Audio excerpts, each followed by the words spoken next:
Assalamualaikum warahmatullahi wabarakatuh. Perkenalkan, nama saya Paramita. Video kali ini saya akan menjelaskan tentang manajemen. Apa sih manajemen?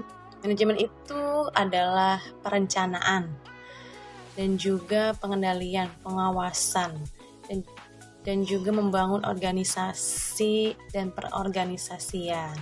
Dan menurut para ahli, di sini ada menurut James A.F. Stoner, manajemen merupakan proses perencanaan, perorganisasian, dan pemakaian sumber daya demi tercapainya tujuan perusahaan yang telah ditetapkan.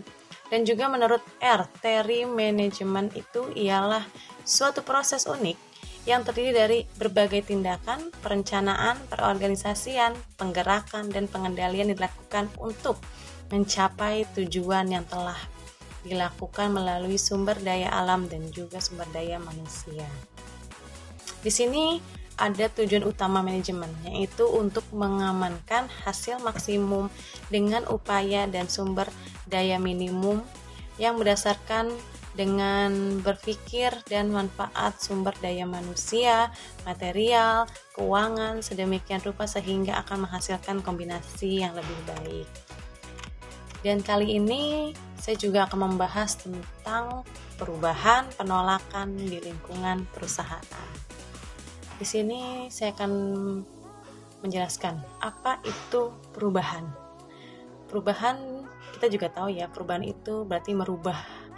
Merubah itu bertransformasi, yaitu yang tadinya lebih buruk mungkin menjadi lebih baik lagi, seperti itu. Dan penolakan itu adalah suatu hal yang sering terjadi dengan bersifat alami jika dalam suatu organisasi, seperti itu. Di sini saya akan menjelaskan bagaimana mengatasi penolakan atas perubahan. Dalam mengatasi penolakan atas perubahan, Koch dan Friends JR mengatakan ada 5 taktik yang bisa digunakan untuk mengatasi perubahan, yaitu 1. Pendidikan dan komunikasi. Pendidikan dan komunikasi ini memberikan penjelasan secara tuntas tentang latar belakang, tujuan, akibat dari diadakannya perubahan kepada semua pihak, yaitu berkomunikasikan dengan berbagai macam bentuk, ceramah, diskusi, laporan, presentasi, dan juga bentuk-bentuk lainnya. Yang kedua itu partisipasi. Partisipasi itu ajak semua pihak ya, pimpinan, staf, segala macamnya mungkin untuk mengajak semua orang untuk mengambil keputusan apa yang akan diberikan nanti gitu ya. Cara garis besarnya mungkin mencari pendapat semua orang, berpartisipasi, memberikan pendapat mereka masing-masing. 3 adalah memberikan kemudahan dan dukungan jika pegawai takut atau cemas, lakukan konsultasi atau bahkan terapi. Berikan pelatihan-pelatihan ya, memang memakan waktu namun akan mengurangi tingkat penolakan. Dan keempat adalah negosiasi, yaitu cara lain yang juga bisa dilakukan adalah melakukan negosiasi dengan pihak-pihak yang menentang perubahan. Cara ini bisa dilakukan jika menentang mempunyai kekuatan yang tidak kecil, misalnya dengan pekerjaan terikat, tawaran alternatif yang bisa memenuhi kebutuhan mereka. Yang kelima, memanipulasi dan kooptasi. Manipulasi adalah menutupi kondisi yang sesungguhnya, misalnya memelintir fakta agar tampak lebih menarik, tidak mengutarakan hal-hal negatif, sebarkan rumor, dan sebagainya. Kooptasi dilakukan dengan cara memberikan kedudukan yang penting kepada pemimpin penentang perubahan dan mengambil keputusan. Di sini saya akan memberikan contoh, yaitu pada PT Roda Bahari.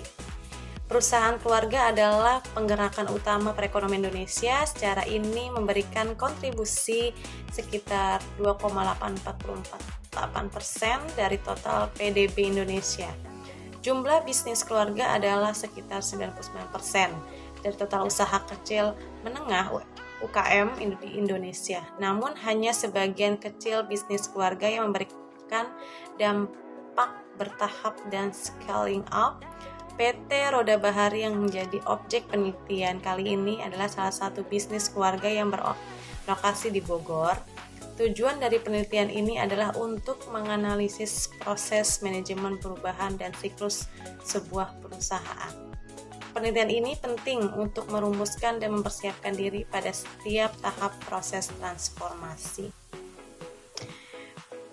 PT Roda Bahari dalam rangka menciptakan sebuah entitas bisnis profesional, metode analisis yang digunakan adalah deskriptif dan jenis data kualitatif, seperti itu.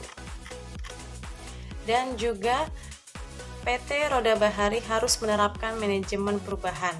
Proses manajemen perubahan ini dibutuhkan oleh agent of change yang berasal dari internal perusahaan. Agent of change ini memiliki potensi terlibat dalam hari ke hari dan juga memiliki akses strategis untuk pemilik berdasarkan identifikasi menggunakan teori Kotar. Diketahui bahwa PT Roda Bahari harus membuat perubahan pada struktur organisasi, budaya perusahaan, dan kebijakan perusahaan dalam transformation phase, seperti itu. Dan sudah semuanya. Oke, mungkin sudah saya jelaskan semua apa itu definisi, tujuannya menurut para ahli. Mungkin cukup yang sudah saya jelaskan. Semuanya ada definisi, tujuan menurut para ahli, bahkan tentang penolakan serta perubahan, dan juga contohnya dari PT Bahari tersebut. Semoga kalian semua paham, dan saya akhiri video kali ini. Semuanya saya ucapkan terima kasih. Wassalamualaikum warahmatullahi wabarakatuh.